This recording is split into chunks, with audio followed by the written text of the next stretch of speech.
Hai, apa kabar semuanya? Kembali lagi di channel ini bersama saya NSR. Di video kemarin kita membahas tentang bagaimana apa itu persugihan dan beberapa contoh persugihan yang ada di Indonesia. Nah, berkaitan dengan persugihan, mungkin kita akan sedikit membahas beberapa ciri-ciri warung yang memakai jasa pesugihan. Ya memang di zaman sekarang antara percaya nggak percaya, tapi buktinya ya masih ada orang yang menggunakan jasa tersebut. Nah, mungkin rumor tentang warung atau rumah makan yang memakai jasa tersebut itu sudah lama beredar sejak dulu. Mungkin sejak dulu ya, itu selalu saja ada yang menyebarkan tentang rumor jin penglaris atau jin pesugihan di tempat warung makan atau rumah makan gitu. Nah, mungkin yang jadi pertanyaan ialah bagaimana kita mengetahui apakah warung makan atau restoran yang kita datangi itu memiliki jin penglaris atau tidak. Ya mungkin sudah banyak yang menjelaskan ya, mungkin dicari di YouTube juga sudah banyak, dan mungkin ini versi NSR. Nah, tempat makan atau warung makan yang memiliki pesugihan itu antara lain ciri-cirinya adalah yang pertama mungkin tempatnya yang kotor. Nah, tempat yang kotor salah satu ciri warung makan atau tempat makan yang menggunakan jasa penglaris terletak dari bahan yang digunakan. Nah, konon ya cerita yang beredar sih, jika pada bahan masakannya itu sudah mengandung penglaris, maka biasanya itu warungnya itu tidak higienis dan tidak bersih, mungkin terlihat agak kotor gitu. Nah, yang kedua mungkin ada pintu, ya mungkin pintu misterius atau ruangan tersendiri, entah itu di belakang atau di dekat toilet, atau ya biasanya terletak di bagian paling belakang di warung makan itu. Nah, misalkan pintu itu atau ruangan itu ya toilet gitu aja lah. Nah, maka pintu itu tidak bisa dibuka. Nah, misalkan ada toilet banyak. Nah, salah satu toilet itu pintunya dikunci dan tidak bisa dibuka. Nah, gunanya ruangan itu, ya salah satu ruangan yang pintunya tertutup itu gunanya untuk tempat tinggal si jin, atau mungkin yang dijadikan tempat untuk ritual jambi-jambinya. Nah, namun misalkan kita kepo mau mencari tahu, itu ya lumayan agak susah ya, karena mengingat tempatnya itu sengaja dibuat khusus supaya tidak menimbulkan rasa curiga. Nah, yang ketiga, tutup pada hari yang bukan hari libur. Nah, ciri-ciri ini pun ya mungkin sudah sangat viral meskipun tidak ada yang tahu tentang kebenarannya mungkin. Nah, warung makan atau tempat makan yang mempunyai jin penglaris itu yaitu tadi biasanya tutup di hari yang tak lazim. Nah, mungkin sebagai contoh libur di hari Senin atau Kamis atau Rabu. Nah, mungkin pas di hari Rabu Kliwon atau ya dan sebagainya lah. Nah, begitu pula dengan jam. Mereka itu memiliki batasan jam buka dan tutup tersendiri yang harus ditepati.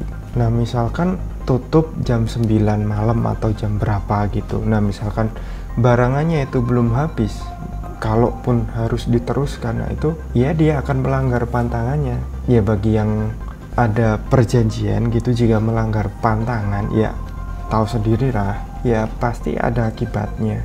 Iyalah, jangankan perjanjian sama makhluk gaib, melanggar aturan misalkan perjanjian konco nek utang ya tadi ribet cuy.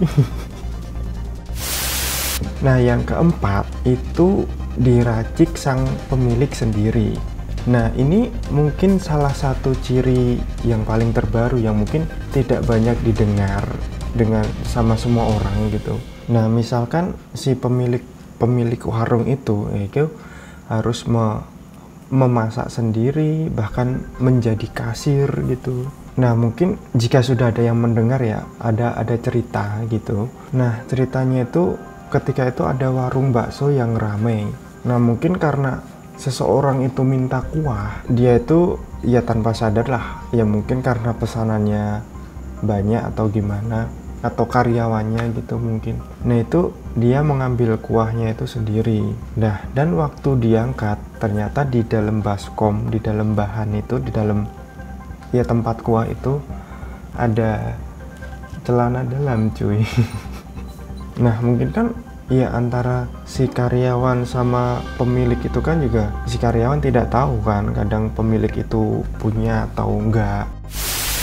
Nah, yang kelima ini mungkin sudah didengar banyak orang, yaitu ramainya tidak biasa, dan mungkin jika makanan itu dibawa pulang rasanya itu ya tidak enak. Nah, mitos ini mungkin bahwa penglaris yang warung yang memakai penglaris, jika makanan itu dibawa pulang maka penglarisnya itu sudah tidak bekerja. Nah, mitos itu memang benar adanya. Jadi ketika makanan itu enak, kita membungkus dibawa pulang itu rasanya sudah berbeda. Nah, karena apa? Hal itu terjadi lantaran kekuatan magis penglaris hilang saat melewati jembatan atau perempatan. Nah, di samping makanan itu tidak enak saat dibawa pulang atau dibungkus, nah warung makanan itu ya ramainya ya luar biasa. Ya nek wong Jawa mong ramene ra umum, cuy. Nah, yang selanjutnya itu jika kita berdoa itu rasa makanannya itu akan berubah. Nah, misalkan kita sebelum makan nih pesen makanan terus kita nyicipin dulu. Nah, itu jika kita merasakan sangat enak, nah cobalah di samping itu kita langsung berdoa. Nah, habis berdoa kita cicipin kembali apakah rasa makanan itu sama sebelum kita berdoa. Nah, sebagian lagi mungkin ada yang menceritakan, beredar cerita tentang efek samping. Nah, konon ada seseorang yang menceritakan tentang efek samping selang beberapa lama memakan ya makanan yang dari warung atau rumah makan yang memakai pesugihan itu.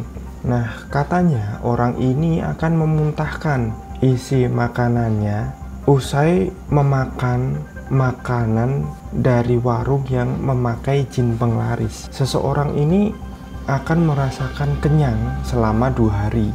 Nah, akhirnya selama 2 hari tersebut dia itu mungkin tak mau makan lagi.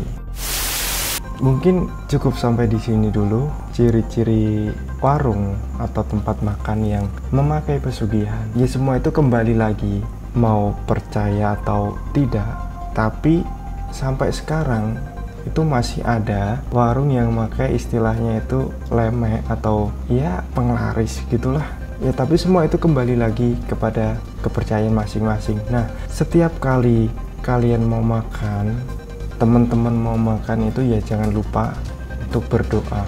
Semua agama pasti setiap mau melakukan sesuatu atau setiap mau mengerjakan sesuatu itu pasti ada doanya. Oke, terima kasih yang sudah menonton video dari awal sampai akhir. Thank you, salam dari saya, NSR. Bye-bye.